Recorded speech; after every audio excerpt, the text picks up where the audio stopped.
Kinabahan na ba ang lahat? Aminin ko. Kinabahan ako ngayon sa nangyari kay Janriel Casimero.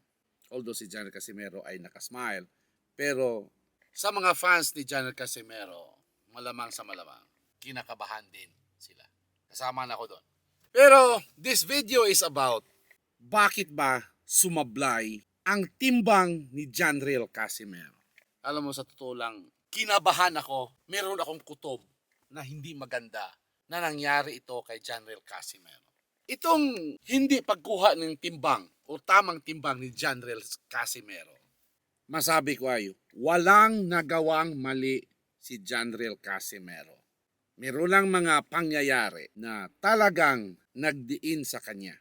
Bakit ko ba nasabi na walang kasalanan o walang maling nagawa si Janriel Casimero? Although, sinasabi ng mga basher ni Janriel Casimero, dahil si Janriel Casimero ay pabaya, hindi nagtitraining ng maayos, lumubo ng ang katawan bago nagsimula ang training. So, hindi yan ang pinakapunot dulo kung bakit sablay ang timbang ni Janriel Casimero. Bigyan tayo ng kunting history. Yung tatlong laban ni Janriel Casimero, kay Uguni, kay Nitumbua, at saka kay Akaho, walang problema sa timbang. Nagkaproblema lang itong si Janriel Casimero nung lumaban siya kay Ramirez. Kasi 118 yun. At saka, nung didipinsa sana siya sa kanyang belt laban kay Butler. Dahil 118 yun. Ngayon, nagtataka lang ako. Bakit ang 122 ay nakuha niya dati ngayon na kitang-kita naman na preparado si Janriel Casimero. Talagang binuhos niya na lakas niya, yung determinasyon niya, biglang nag-iba ang ihip ng hangin. Kaya yung mga sinasabi ng mga basher ni Janriel Casimero na dahil sa kapabayaan niya, hindi sa kapabayaan ni Janriel Casimero. Nangyari ito dahil sa sinabi ni Kuyang Joseph. So, sinabi ni Kuyang Joseph na hindi na-calibrate yung weighing scale na ginagamit nila doon sa Japan.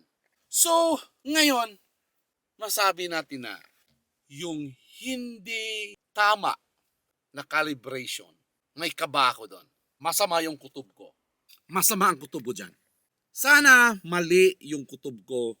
Sana yung pangyayaring yan ay kapabayaan ng team ni Casimero. Yun lang. No? Pero yung masamang kutob ko, baka merong sumasabotahe kay Janriel Casimero.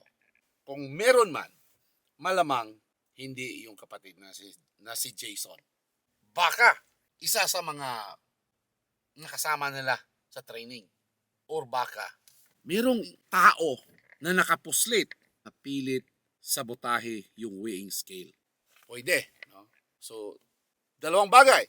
Maaaring sinasabotahe or kapabayaan ng team ni Janriel Casimero. Pero ganito. Halimbawa, kung merong dalawang weighing scale, hindi natin alam, no? Hindi natin alam. Kung merong dalawang weighing scale na ginagamit sila sa mismong gym at saka sa mismong hotel kung saan sila nanunuluyan. Kung dalawa, tapos halos magkamukha yung resulta.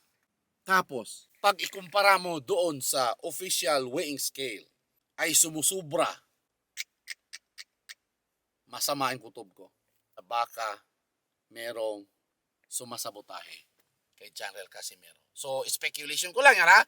Wala akong balita, wala akong info kung ilang weighing scale ang kanilang ginagamit. Ganito. Kung dalawang weighing scale ang kanilang ginagamit, maaaring madidetermine nila na, itong weighing scale na isa ay mali.